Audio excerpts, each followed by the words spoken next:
S'il est possible de se passer de certains périphériques ou de faire quelques concessions sur le prix et les performances d'autres matériels et composants, l'écran est, avec la carte graphique, l'élément indispensable de votre installation gaming.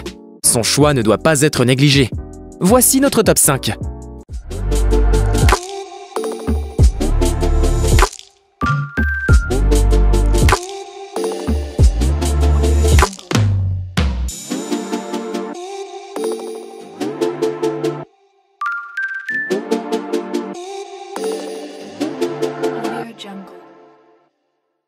Alienware AW2720HF. Disons-le clairement, nous sommes face à un écran premium. La qualité de fabrication ne trompe pas. Cet écran a beau être composé de plastique dur, celui-ci est sophistiqué, lisse, résistant, et ne garde pas les traces de doigts en prime. Bref, il coche toutes les cases du parfait petit écran fabriqué avec amour. Nous irons même jusqu'à dire qu'il a sa carte à jouer du côté de la sobriété. Les lumières que le moniteur arbore sont limitées au strict minimum. Elles sont pour le coup plus élégantes qu'autre chose. D'autant qu'elles mettent bien en valeur l'architecture chic et arrondie de l'AW2720HF. Vient ensuite le cas des connectiques. De ce côté-là, Dell nous régale. L'écran a en stock pas moins de 2 sorties HDMI, un DisplayPort, une sortie audio line-out, de type jack, ainsi que 5 connecteurs USB 3.1, 4 type A et un type B. 2 sont astucieusement situés à l'avant de l'écran avec une autre sortie jack pour brancher un casque. Et ce n'est pas si mal en fait. Le problème est que hormis les 2 sorties USB et la prise jack mentionnée plus haut, tout ce petit monde va sous le capot à l'arrière du moniteur. Autant vous dire qu'il est physiquement impossible d'utiliser tous ces connecteurs en même temps, puisqu'il n'y a simplement pas assez de place pour faire passer tous les câbles. Du côté des réglages, nous soulignerons avant tout les menus hyper détaillés de la machine qui est capable de s'adapter à presque tous les besoins des joueurs.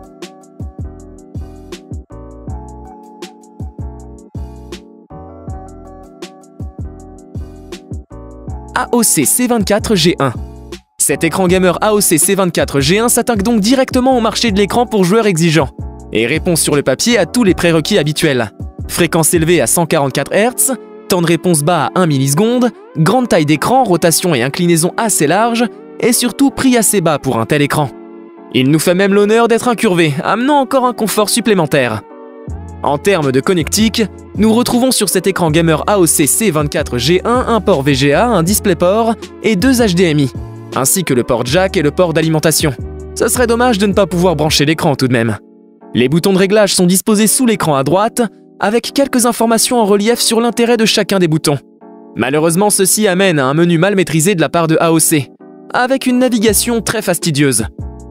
LG 27GN950. Le test du LG 27GN950 Ultra Gear révèle un écran réactif avec une bonne qualité d'image, que ce soit en 4K ou en 2K, 1440p. Malgré l'absence de connectique HDMI 2.1, c'est un écran parfait pour ceux qui cherchent à jouer en 4K à 144 Hz. Avec sa définition de 4K, sa dalle IPS, son taux de rafraîchissement de 144 Hz et son temps de réponse de 1 milliseconde, il ne fait pas beaucoup de concessions.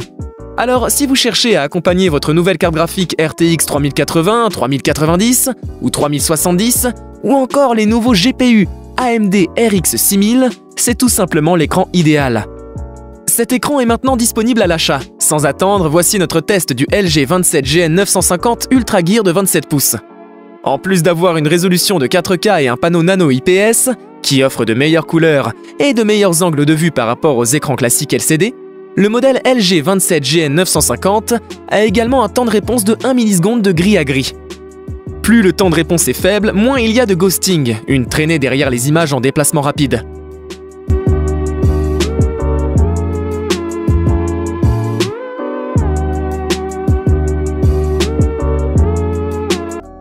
Asus ROG Swift PG259QN. Asus a compris depuis bien longtemps la volonté des gamers. Il propose un écran exceptionnel avec une fréquence de 360 Hz. Asus est par ailleurs la seule marque à proposer des écrans avec une fréquence à partir de 280 Hz. Jusqu'à ce ROG Swift PG259QN que nous vous proposons aujourd'hui avec ses 360 Hz. La dalle n'est pas incurvée car sur cette taille d'écran, ce n'est pas vraiment indispensable.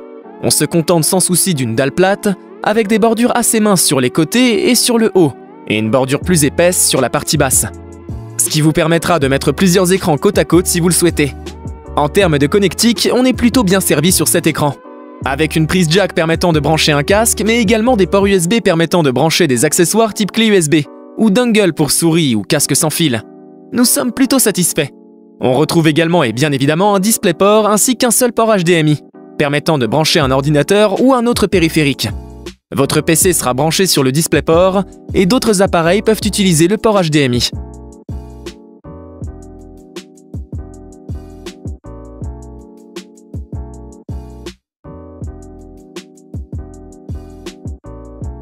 Samsung 32 inch Odyssey G7. Samsung a marqué les esprits en juin dernier en présentant sa nouvelle gamme de moniteurs PC, les Odyssey. Le plus haut de gamme, l'Odyssey G9, propose une immense dalle de 49 pouces au format 32/9 et dépasse les 1000 € à l'achat. L'Odyssey G7 que nous vous présentons aujourd'hui se veut plus raisonnable.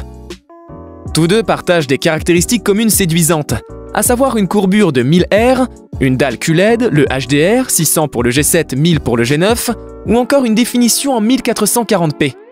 Mais le principal atout de ces deux moniteurs reste leur taux de rafraîchissement calé à 240 Hz, un point ô combien important pour les joueurs PC. Notons que début novembre, Samsung a également présenté l'Odyssey G5 à moins de 300 €, mais doté d'un taux de rafraîchissement de 144 Hz seulement et d'une dalle non QLED.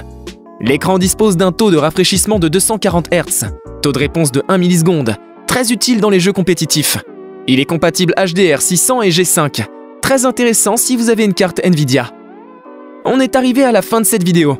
Pour en savoir plus sur ces moniteurs de jeu, consultez les liens dans la description. N'hésitez pas à vous abonner et à liker la vidéo. À bientôt!